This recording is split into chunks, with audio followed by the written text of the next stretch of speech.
இது என்ன கதைன்னு பார்த்தீங்கன்னா, காலையிலேயே சம்பவமான கதை தான். ஒரு 4 மணிக்கா எழுப்பி, "தம்பி ரிலேஷனை தாம்பரம் ரயில்வே ஸ்டேஷனில் ட்ராப் பண்ணணும்னாங்க." சரின்னு சொல்லிட்டு நானும் எந்திரிச்சு பல்லையெல்லாம் விளக்கிட்டு போய் ட்ராப் பண்ணிட்டு டிக்கிலேருந்து லக்கேஜ் எடுக்கணுங்க. சரின்னு சாவியை உள்ளே வச்சுட்டு டிக்கியில் இருந்த லக்கேஜ் எடுத்தேன். உள்ளே லாக் ஆகிடுச்சு கீ. இது பார்த்தீங்கன்னா எக்ஸ்ட்ரா ரிமோட்டு. இதை அடிக்கடி அதாவே லாக் ஆகிடும்.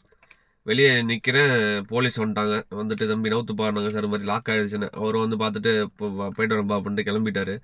அதுக்கப்புறம் அப்படி இப்படின்னு யூடியூப்பில் வீடியோ பார்த்து தடுமாறி ஒரு வழியாக ஓப்பன் பண்ணிட்டேன். வீடியோ ஃபுல்லாக அட்டாச் பண்ணியிருக்கேன். ஃபுல்லாக பாருங்கள், ஃபாலோ அண்ட் சப்ஸ்கிரைப் பண்ணிட்டு. டிக்கி ஓப்பனில் தான் இருந்துச்சு. ஆனால் டிக்கி வழியாக உள்ளே போகலான்னு பார்த்தா ஒன்றும் பண்ண முடியல. அப்புறம் என்ன பண்ணுறதுன்னு யோசிச்சு ஒரு வழியாக பிளிங்கிட்டில் டக்குன்னு ஆர்டர் பண்ணேன். செல்லோ டேப்பு வச்சு திறக்கலாம், அப்படி இல்லைனா ஸ்கேலை வச்சு திறக்கலான்னு. சரி, ஃபஸ்ட்டு ஸ்கேல்லையே ட்ரை பண்ணணும். கொஞ்சம் நேரம் ட்ரை பண்ணேன். ஒரு 10 நிமிஷம் கூட இல்லை, அதை எப்படியோ ஒரு வழியாக ஓப்பன் பண்ணியாச்சு. அப்புறம் பக்கத்தில் ஒரு ஃபார்ச்சுனர்காரர் கொஞ்சம் ஹெல்ப் பண்ணார்.